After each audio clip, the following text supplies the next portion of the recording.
Hello viewers, कैसे हैं आप सब। आशा करती हूँ आप सभी अच्छे ही होंगे। तो चलिए आज का वीडियो स्टार्ट करते हैं। मेरा नाम है प्रियंका और मैं आप सभी को हमारे चैनल पर स्वागत करती हूँ प्रियंका टॉक्स में। So let's begin. आते हैं DXY चार्ट पे। तो कल यूएस सेशन में रिटेल सेल्स का रिपोर्ट आने के बाद डॉलर में फिर से हमें बुलिशनेस देखने को मिला। उसके अलावा कल ECB का मीटिंग था, मतलब जहाँ पे उन लोगों ने डिसाइड किया कि और रेट्स हाइक नहीं करेंगे, जिसके चलते मतलब यूरो में काफ़ी वीकनेस देखने को मिला। अगर कल आपने यूरो USD का चार्ट ओपन किया था तो आपने देखा होगा कि यूरो USD में बहुत सेल आया था कल, और यूरो में वीकनेस की वजह से हमें डॉलर में भी एक्स्ट्रा बुलिशनेस देखने को मिला, जिसके चलते DXY ने 105.40 का हाई बनाया। और अभी हम देख सकते हैं कि DXY 105.20 के आसपास सपोर्ट लेने की कोशिश कर रहा है। यहाँ पे हम प्योर प्राइस एक्शन देखते हैं, जहाँ पे DXY का पिछला रेजिस्टेंस सपोर्ट का काम कर रहा है। शाम के वक्त मतलब आज फिर से एक न्यूज़ है, लेकिन बहुत बड़ा इवेंट नहीं है। मैक्स टू मैक्स मतलब 1 घंटे के लिए मार्केट वॉलेटाइल हो सकता है, तो थोड़ा केयरफुल रहिएगा।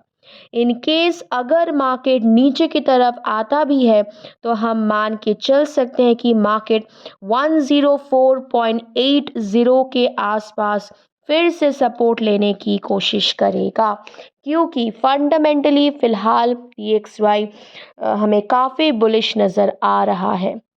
एक बात आपको हमेशा याद रखना होगा कि सितंबर का महीना हमेशा क्रिटिकल महीना होता है किसी भी मार्केट के लिए, तो थोड़ा सतर्क रहिएगा।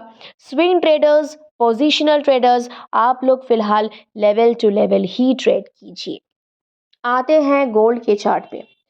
अगर आप गोल्ड को देखोगे तो आपको क्लियरली नज़र आएगा कि गोल्ड का कोई एग्जैक्ट डायरेक्शन नहीं है। इनफैक्ट अगर आप कोई भी इंटरनेशनल आर्टिकल पढ़ते हो तो आप लोग देखोगे कि ऑल ओवर वर्ल्ड एक्सपर्ट्स जो है उन लोगों का यही मानना है कि गोल्ड में कोई डायरेक्शन नहीं है। So it will be better अगर आप लोग लेवल टू लेवल ही ट्रेड करें, क्योंकि मार्केट के हर लेवल को मतलब समझ पाना संभव नहीं है। तो जिन लेवल की समझ है हमें, तो उसी में ट्रेड करें तो वही सेफ रहेगा। सुबह हमने देखा कि गोल्ड 1916 के आसपास ट्रेड कर रहा है, मतलब क्योंकि वो एक रेजिस्टेंस था, लेकिन मार्केट का सेंटिमेंट काफ़ी बुलिश नज़र आ रहा है। तो इसीलिए मार्केट ने रेजिस्टेंस को तोड़ दिया एंड फिलहाल गोल्ड आगे की तरफ बढ़ रहा है और 1920 के आसपास रेजिस्टेंस है। तो गोल्ड के चार्ट पे फिलहाल 3 ही रेजिस्टेंस नज़र आ रहा है, नोट कर लीजिएगा। पहला है 1920 1921 के आसपास, 1920 1921 के आसपास फीबो का 38.2% रिट्रेसमेंट लेवल है और 200 मूविंग एवरेज भी है यहाँ पे। 200 मूविंग एवरेज थोड़ा आगे है वैसे, लेकिन उसका इम्पैक्ट रहेगा वहाँ पे। सेकेंड जो रेजिस्टेंस है, दूसरा जो रेजिस्टेंस है वो है 1924 के आसपास, 1924, लेकिन वो थोड़ा वीक है, बहुत ज़्यादा स्ट्रॉन्ग रेजिस्टेंस नहीं है। तीसरा थर्ड जो रेजिस्टेंस है वो है 1927 से लेके 1930 तक, 1927 से 1930, 1927 से लेके 1930 तक। लेकिन चांस यहाँ पे कम है कि मार्केट इस लेवल तक पहुँचे, क्योंकि आज फ्राइडे है, वीकली क्लोजिंग आने ही वाला है, तो हो सकता है कि मार्केट वहाँ तक ना पहुँचे और हमें वीकली क्लोजिंग 1927 के नीचे ही मिले। तो फिलहाल 1920 1921 के आसपास सेलिंग अपॉर्चुनिटी है। अगर मार्केट ऊपर जाता है तो ऑब्जर्व कीजिए, हाई चांस है मार्केट वहाँ पे स्ट्रगल करेगा।